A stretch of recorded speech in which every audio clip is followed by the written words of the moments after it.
Perkenalkan, nama saya Herti Puspasari dengan NIM 856856767. Saya dari FKIP PGSD UPBJJ UT Kota Bengkulu. Saya akan menjelaskan tentang sistem pencernaan. Sistem pencernaan manusia terdiri dari 6 organ utama, yaitu yang pertama ada mulut. Mulut merupakan bagian pertama dari sistem pencernaan. Makanan masuk ke dalam tubuh pertama kali melalui mulut. Dalam mulut, makanan dapat dicerna secara mekanik karena makanan dikunyah dan dihancurkan oleh gigi.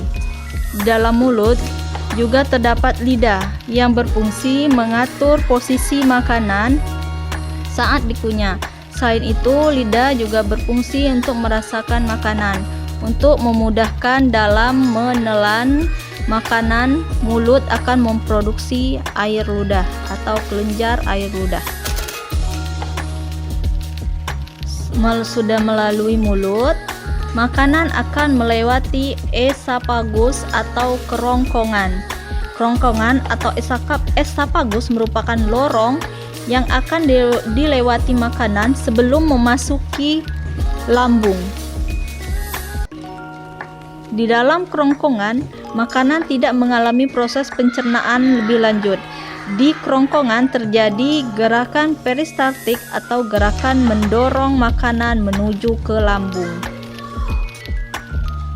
Dari kerongkongan, makanan akan memasuki ke lambung, di mana lambung merupakan organ pencernaan yang sangat penting. Lambung terletak pada bagian perut manusia di sebelah kiri. Lambung tersebut memiliki 3 bagian, yaitu yang pertama bagian atas itu disebut kardiak, bagian tengah disebut fundus, dan bagian bawah disebut oleh virolus. Lambung ini berfungsi menyimpan makanan dan cairan yang tertelan untuk mencampur makanan dari cairan pencernaan. Dalam lambung, makanan mengalami pencernaan mekanik oleh otot lambung sehingga terjadi gerakan meremas-remas oleh dinding lambung. Selain itu, di lambung mengalami pencernaan kimiawi oleh enzim.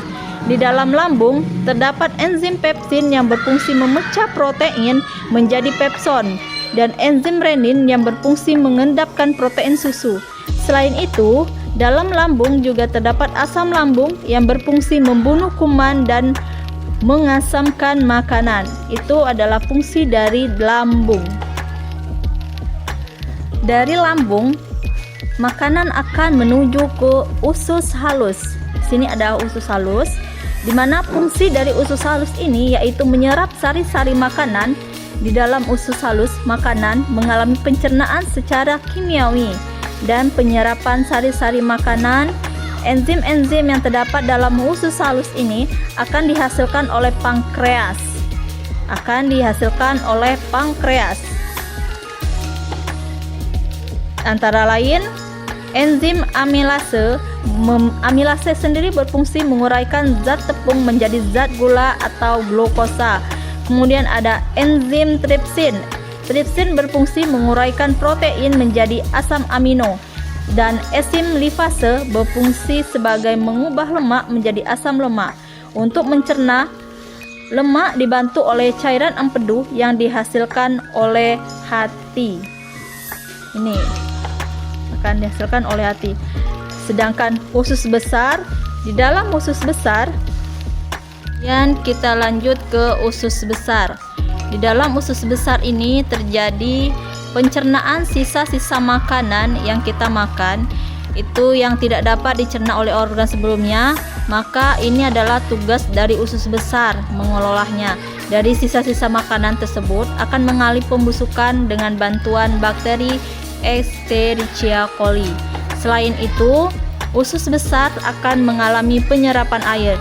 Jadi penampungan paling besar itu di tubuh kita itu adalah usus besar, di mana di usus besar ini sisa-sisa makanan kita kemudian sisa bekas minuman-minuman kita, itu semuanya diserap oleh usus besar dengan bantuan dari bakteri Escherichia coli tadi. Kemudian setelah usus besar itu dia akan melewati ke rektum, dan melalui terakhir adalah anus, di mana anus ini adalah merupakan saluran terakhir dari sistem pencernaan. Anus ini merupakan saluran pembuangan dari manusia. Setelah melalui mulut, kerongkongan, ambung, pankreas, usus halus, usus besar, rektum, pembuangan terakhir adalah anus, di mana di anus ini merupakan pembuangan dari sisa-sisa makanan, sisa-sisa minuman yang dikonsumsi oleh manusia.